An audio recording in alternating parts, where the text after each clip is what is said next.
1700 fans from near and far. We are here again with another interview. It's your host Victoria here, and today our special guest singer is Tamara from indie pop project Tamara and the Dreams. We are very lucky to have her here with us today. Please say hello. Hi. So Hey. good Well, firstly, we know you've been on our show before, so just wanted to start with saying welcome back. Yeah, it's great. I love 1700 so much. When I was on, everyone was so fun and so nice. Oh, thank you. Well, we're glad you like us, and again, we're very thankful to have you here with us today. We hope you've also been staying safe during isolation. So, what have your days been looking like? First of all, my sleep schedule has just gone up topsy-turvy, which I'm kind of enjoying because it's nice to be free from the constraints of the societal expectations of when to go to sleep, and just kind of vibe out time in your own way. Yeah. And I've been spending a lot of time on the internet. Yeah. Awesome. Have you found this is a good time to be creative with your music?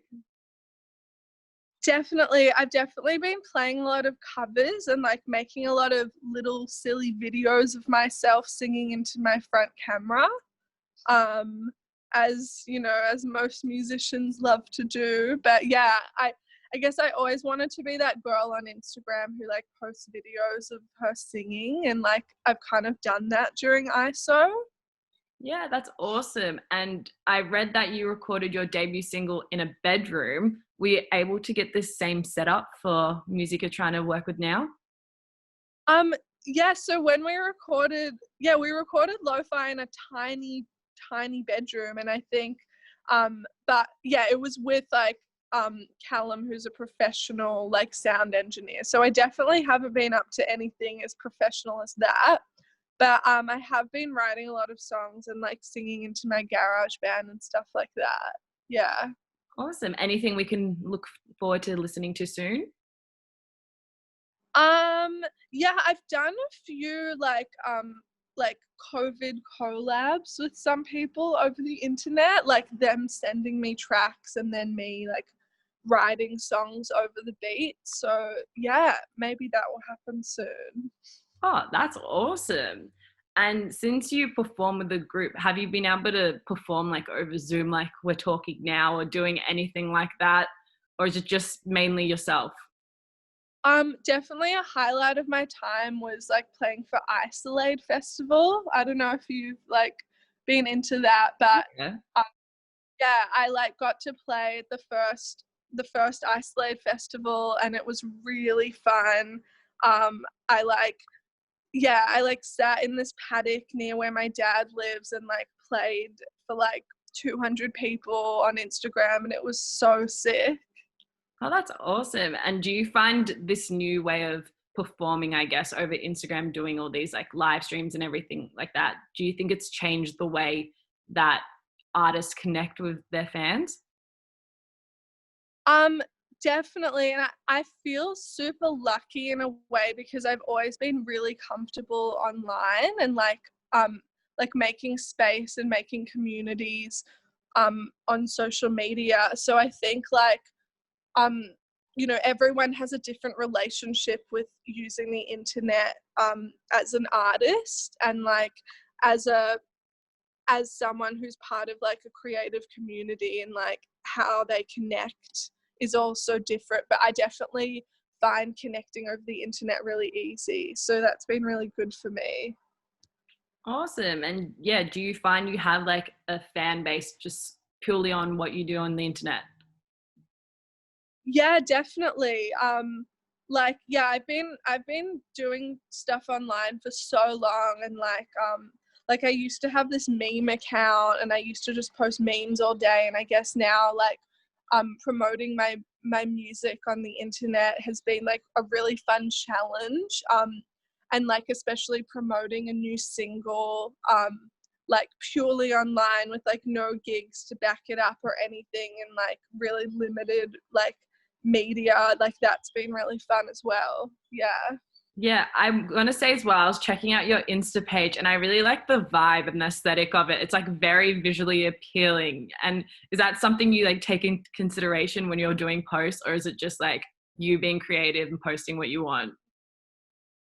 Yeah, definitely. Like, I feel like Instagram is really important to the way I express myself, and I think um, I really take pride in how like what I put into the grid and like what I show people, and like I want my Instagram account to be like something that's really fun and like pleasing. Yeah.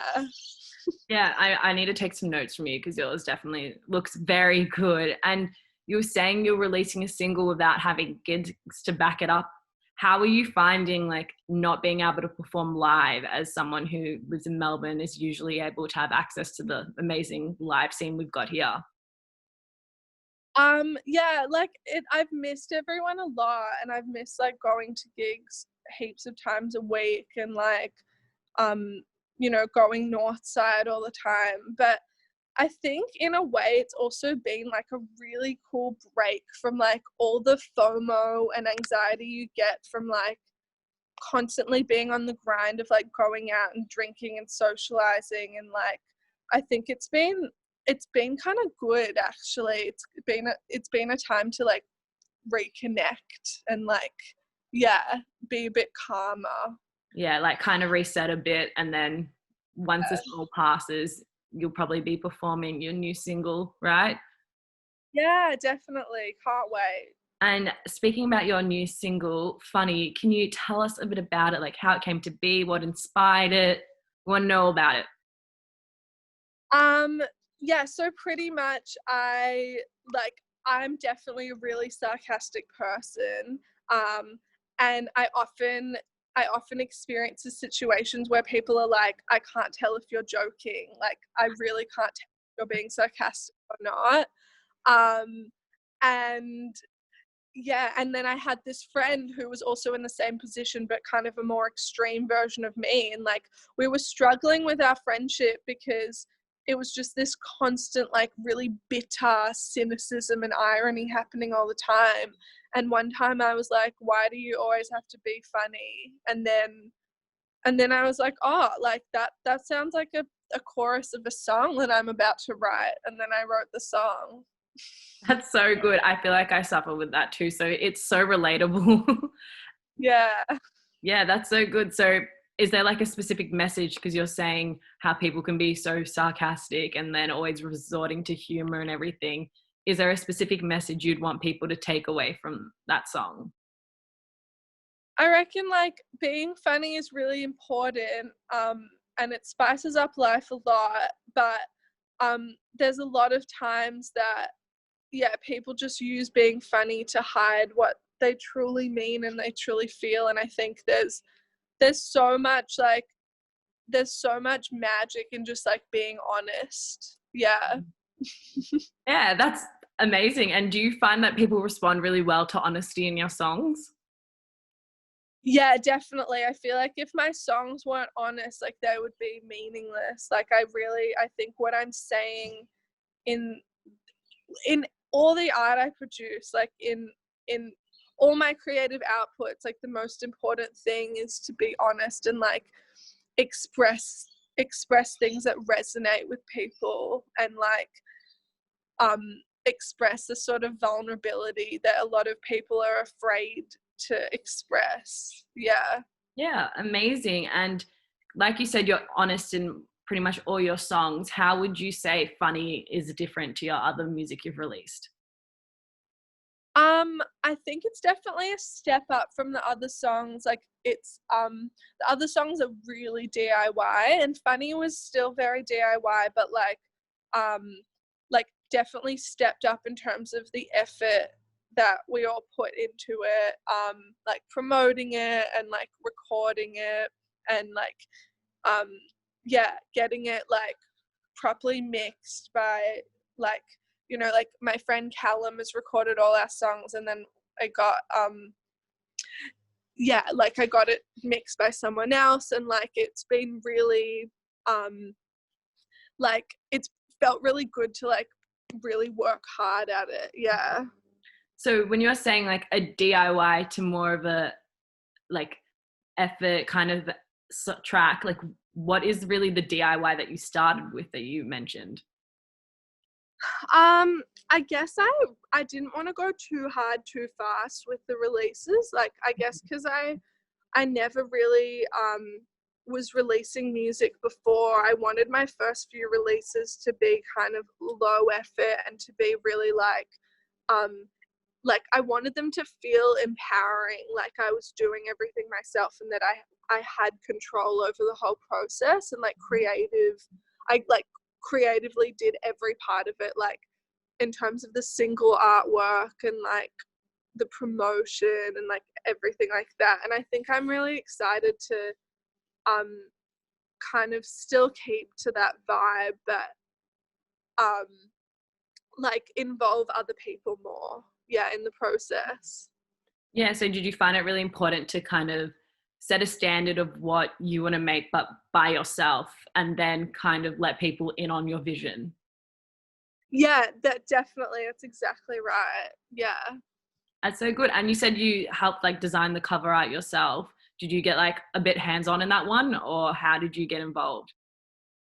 All my single artworks I just make like really DIY, like on my phone and my computer and stuff. And I think that's really important to how I want it all to visually look. Like it's all just kind of candid photos, with kind of um like an aesthetic to them that I really am into. And like I never really saw myself as a very visual person, so like doing that has been really really empowering for me as well. Yeah, like just doing it all myself with like no Photoshop skills or anything.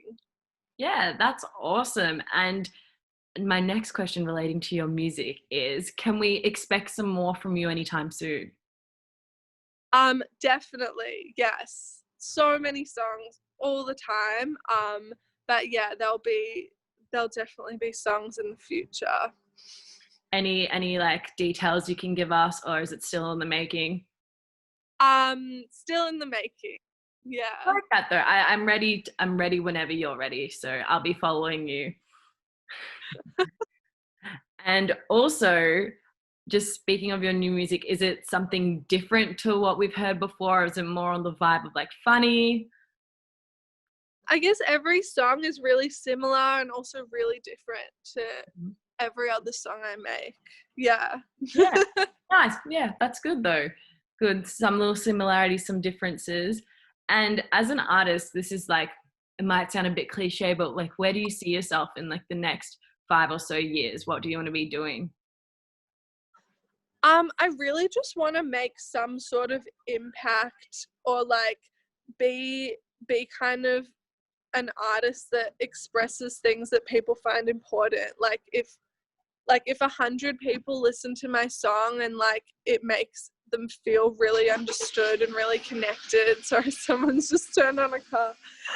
It's all good. Then It's like all good. that then I've achieved what I wanted to achieve. Like I just want like I want people to feel like held and connected by what I make. Yeah.